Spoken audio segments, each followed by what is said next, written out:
Welcome. This program made a huge splash last night as we revealed something that puzzled me and millions of other people about the July 13th assassination attempt on President Trump. I had never seen it before, and millions of you also had never seen it before, although some of you actually did and had some interesting things to say about it. I'm going to show you what we're talking about. We're going to get to the new evidence in a moment, but first, what we previewed last night right here. So take a look, if you will. This is Butler, Pennsylvania. This is the moment President Trump, he's been led from the stage. He's given another fist pump. He's about to get in the vehicle and drive off. And something very odd happens with this gentleman right here, or so we thought. It's an armed individual. I'm not sure what he's affiliated with. He also strangely has night vision goggles. All right, and sunset wasn't scheduled that day for 8:50 p.m. Anyway, watch what happened, please.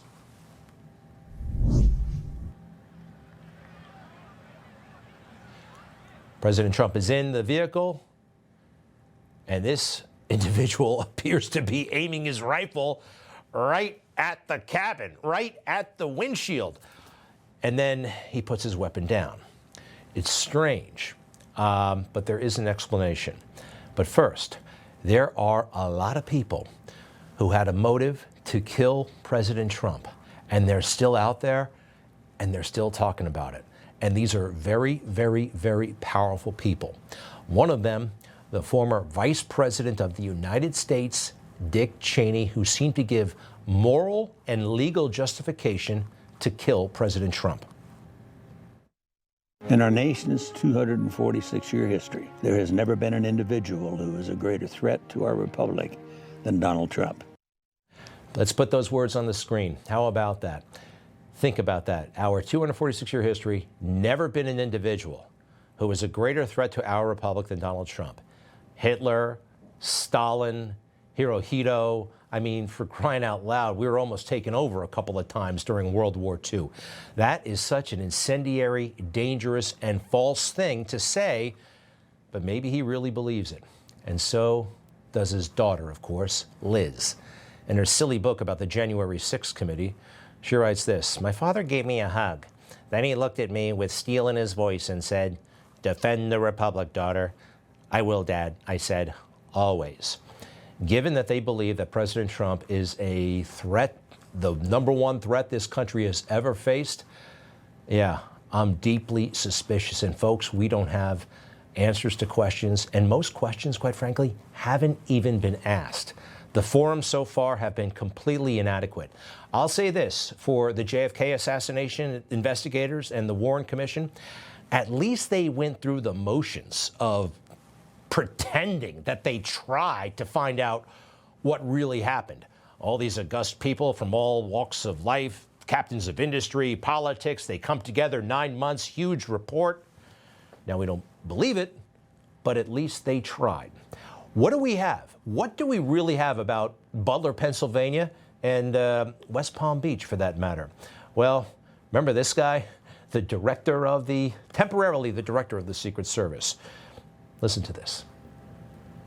The Secret Service's Office of Professional Responsibility is currently conducting a mission assurance review. The findings of the mission assurance review have prompted the Secret Service to move into the accountability phase. Our Office of Professional Responsibility, and we will let the facts of the mission assurance and any further investigations play out. The mission assurance review. What the hell is that? All right, that's where the Secret Service investigates itself. There's been an attempt by the U.S. Senate and the House, but there are so many unanswered questions, it's kind of ridiculous. And I am sick of the bureaucratic double talk that we're still getting. He's out of power, but there's no momentum. Nobody really seems to be pushing to find out what really happened. So we saw this footage, and it got my attention, and I'll show you one more time. It looks weird, doesn't it? Now, the guy is only pointing his weapon momentarily at what seems to be the SUV, and then he drops it, okay? And then something even weirder happens. One more time with the push, please.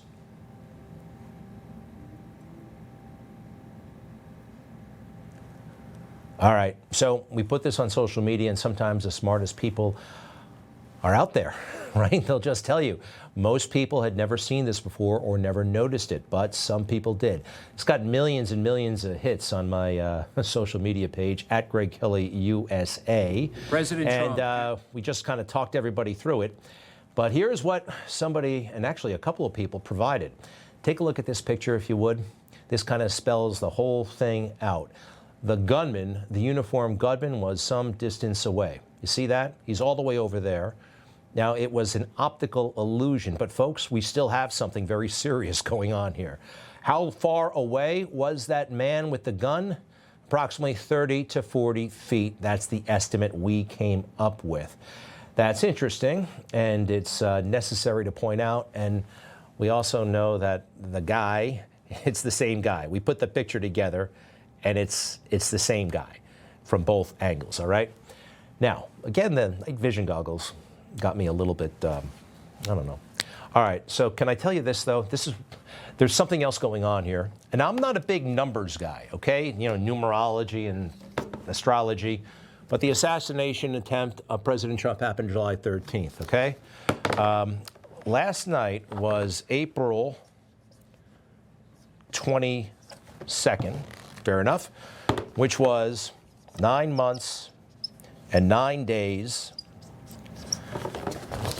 after the assassination attempt, and my show is on at 9 p.m. I don't know, the 999 thing, I'm not superstitious, but I still think I'm onto something overall about Butler, Pennsylvania. And I'd like to show you and reiterate that nobody has picked up, nobody has bothered to say what the hell was going on when it took first, and we've already been through this, when President Trump left the stage. Now, that was awesome, right? Go ahead and roll it. He had those fist bumps, and it was just an amazing moment. And it showed us who he was, courage under fire, and a true leader, all right? And I love it, but that was way too slow. And then when he finally gets in the vehicle, where we thought perhaps that was a weird thing, okay, watch what happens here. Okay, he's in the car. And you'll notice they're not moving. We focused at the time on the Department of Homeland Security, the folks there who couldn't really figure out where their holster was. Watch how slow that car moves. In what universe do they not hit the gas and get the hell out of there? More time and more time and more time. They're not going very far. What could possibly be the holdup? They have an active assassination attempt on their hands, and the president could be more seriously wounded than they realize. Anybody know why they would take this long? Well, we actually have some interesting information about that. All right, we're going to let 157. And then we don't know how long it took to get out of the farm area, the complex, and direct to the hospital. When JFK was shot, a lot of weird things happened. In fact, the car slowed down for a split second, but then they hit the gas and got the hell out of the kill zone. When Reagan was shot, all right, these guys knew what to do. Jerry Parr on the right is pushing Ronald Reagan into the vehicle, and everybody knows you get out of there fast. Listen to this. It's a retrospective on the Reagan assassination attempt, and they talk about what the Secret Service knows to do always. Speed, get out, move fast. 2 decades of gunfire that had taught the Secret Service one lesson above all: move fast. If Jerry Parr was a split second slower, he would have gotten it in the head. If you looked at the angle that he was going at, it would have hit Reagan in the head. From the first shot to the door being shut is about 3 or 4 seconds. And then in about 6 or 7 seconds, we've started moving. Because I told the driver, move out. Makes sense, right? And they got out of there fast. That's Jerry Parr, who was the man right to Reagan's left who got him in that limo. Next, please. As the armored vehicle raced across Washington, Agent Jerry Parr's mind was racing too. Could this have been a so-called decapitation strike by the Soviets? Were other gunmen still waiting in ambush? Although the shooter, 25-year-old John Hinckley Jr., was in custody. Not until late that evening were authorities certain that Hinckley had acted alone. So that's the first thing they got to think about. This is a conspiracy. There may be more gunmen out there. So, all right, after the screw up of not seeing crooks on that roof and the screw up in the planning and all that stuff and how long it took to get to the car and all that, they still took how much time to get the hell out of there? It's crazy. It's absolutely crazy. Now, this is even more insane. This is a possibility as to why they weren't hitting the gas. They did not know where to go because cell service was so spotty, they did not have the address for the hospital handy. It was determined that my partner and I would split off and go to the hospital. And when I first noticed that I did not have cell service, I tried to pull up the address for the hospital through my email, but I couldn't load any emails. So they got to drive around for a while waiting for cell service. And that was from one of the sniper teams, and they had to get to the hospital quick.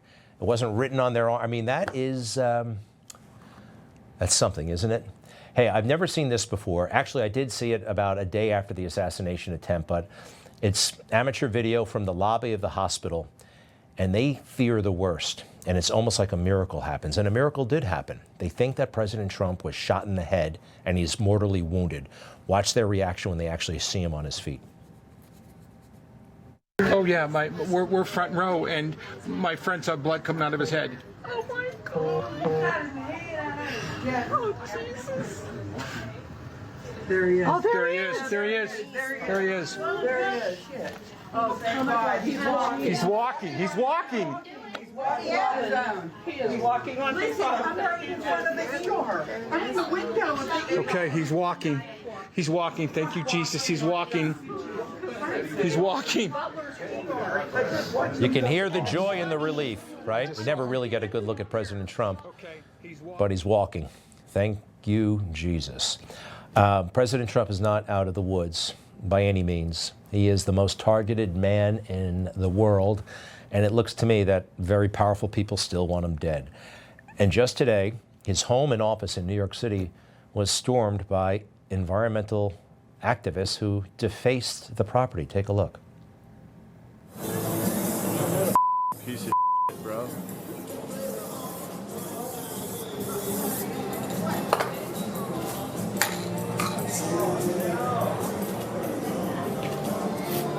Okay, he's just sitting there and they ultimately arrest him and take him out of the place.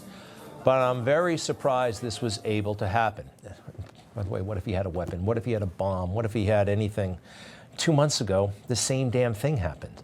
Do you remember? A bunch of anti-Semites stormed that place and took it over, and they were yelling and screaming, you know, free Palestine, all that nonsense. And they sat down. It was a major operation. They took over the lobby of Trump Tower. And I thought it would have been fixed by now. Sometimes I overestimate the impact of media coverage, but I went over there myself about 6 hours later to see what the security situation was. That place is open to the public, way too much so, all right? In Israel, when you go to the movies, you go through metal detectors. They look in your bag. Trump Tower, the home and office in New York, the symbol of Donald Trump himself, you can just walk on in. Trump Tower, I love this place, but maybe, I don't know, is this adequate?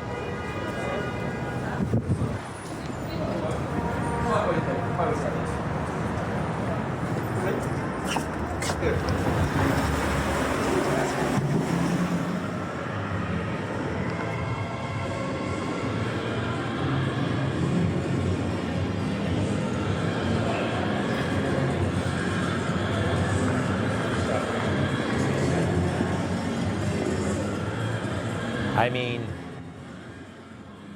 you should kind of check in with somebody, don't you think? Ticket full. I'm about to approach and go down the escalator that President Trump went down on June 16, 2015, when he declared for president. It's a pretty symbolic spot, isn't it?